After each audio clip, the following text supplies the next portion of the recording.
let's review what happened this past week, starting with Adam and the World of Football Scoreboard. That's right. We're kicking things off with the CFL. It's week 5.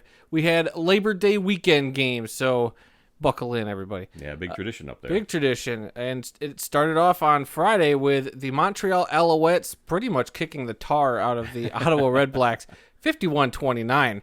How about that? Montreal quarterback Vernon Adams was 18-23 for 288 yards with 4 touchdowns. Yeah. Running back William Stanback had 15 carries for 112 yards, while wide receiver Eugene Lewis caught 5 passes for 120 yards and 2 touchdowns. Not too shabby of a day. Then, we're not even done.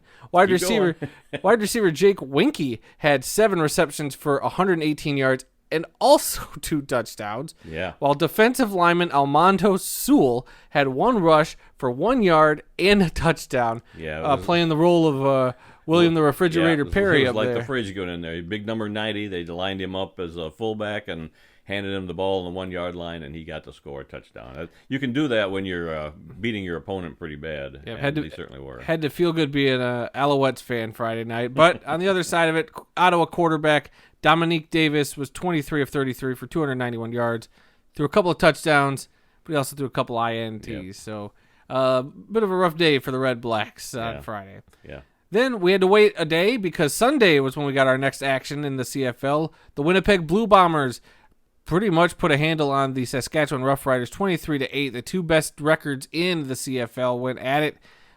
Saskatchewan undefeated going into this game for their Labor Day meeting.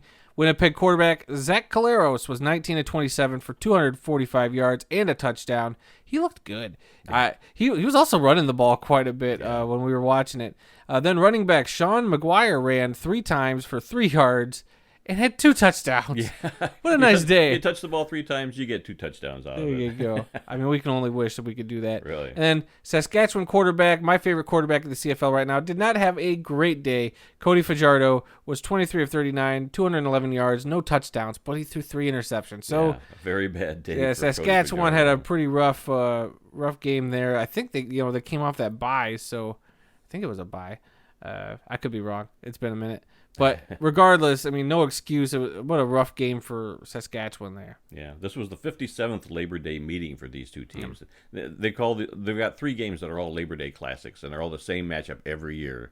And the other 2 games were also Labor Day classics. But this was the 57th time these 2 teams have met on Labor Day. Continue with the other 2 games. Yep, and then there'll also be not doubleheaders, back-to-backs, because a lot of these teams are going to be playing each other. Yes. This upcoming they're weekend. going to meet again next week at the other person's home stadium. Yeah, so a nice home and home for some of these teams. So we'll see if Saskatchewan can get revenge. On Monday, the Hamilton Tiger Cats pretty much walked all over the Toronto Argonauts 32-19 for their 50th Labor Day meeting. Hamilton quarterback Dane Evans was 21 of 29, filling in for Jeremiah Masoli.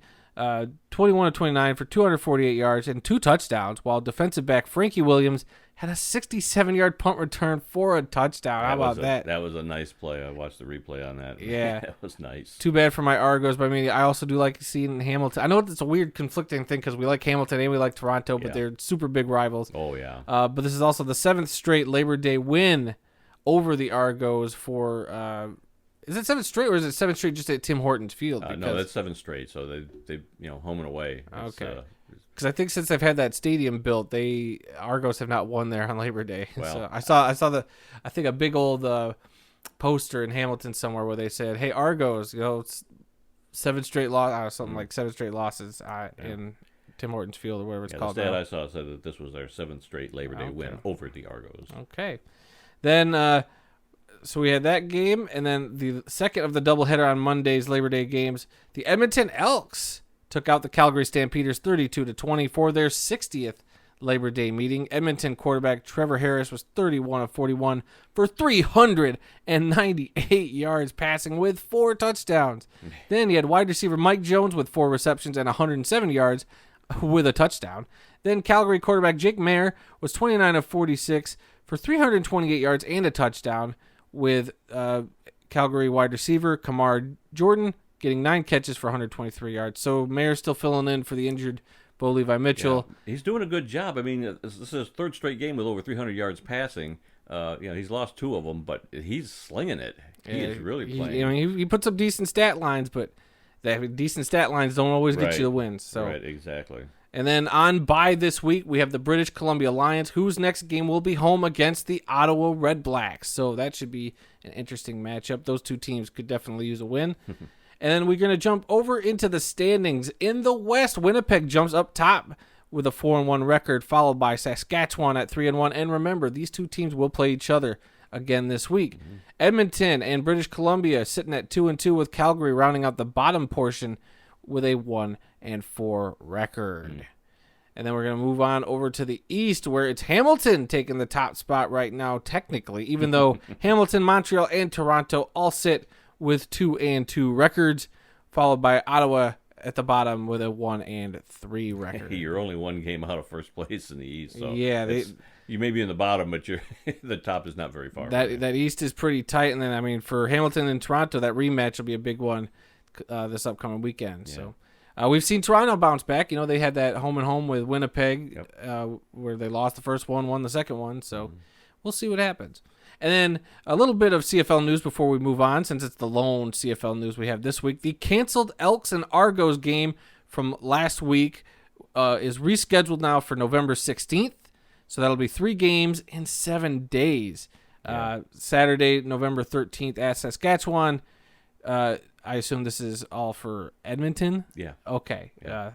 It wasn't made clear in the notes. 3 games. So November 13th, they'll be at Saskatchewan. Tuesday, November 16th, they'll be at Toronto. And then Friday, November 19th, at British Columbia. That seems like a lot.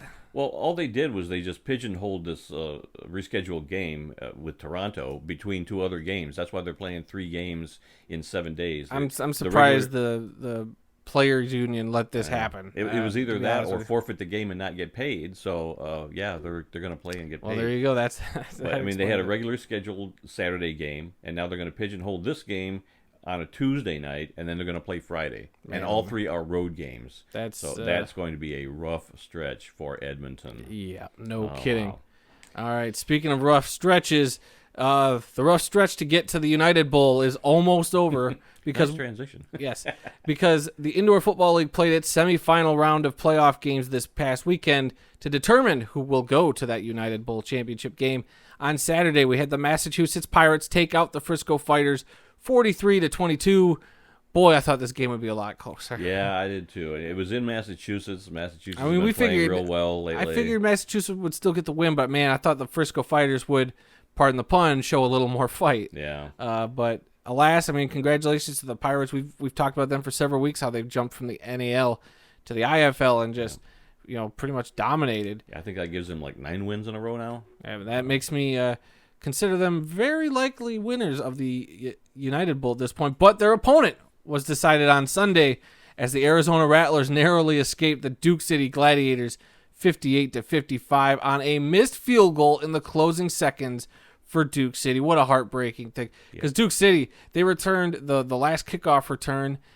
There was about 10 seconds left or so, and they got it down. They fumbled it down to the 1-yard line, so they had a couple chances in the end zone after a penalty, and then they just decided with 3 seconds left to kick the field goal instead of just go for the win and the touchdown.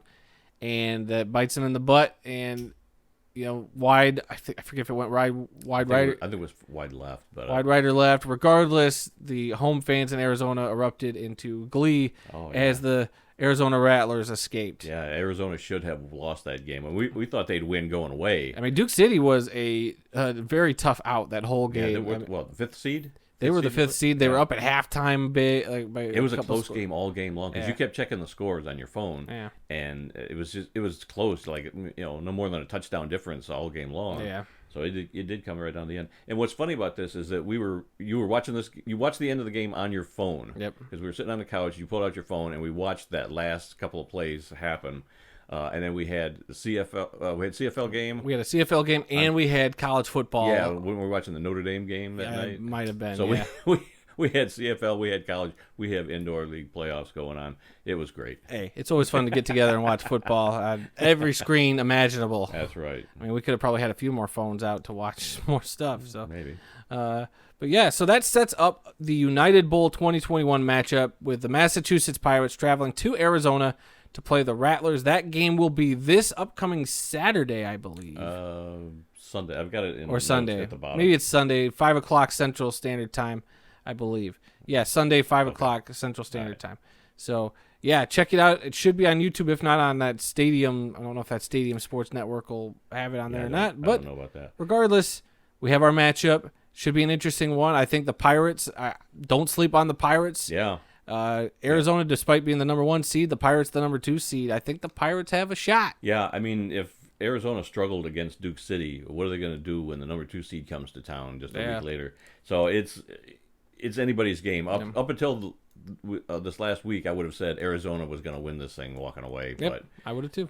But no, 50-50. It's a toss-up now. Pirates or Rattlers. Who's going to win? Yep. We'll let you know next week. Yep.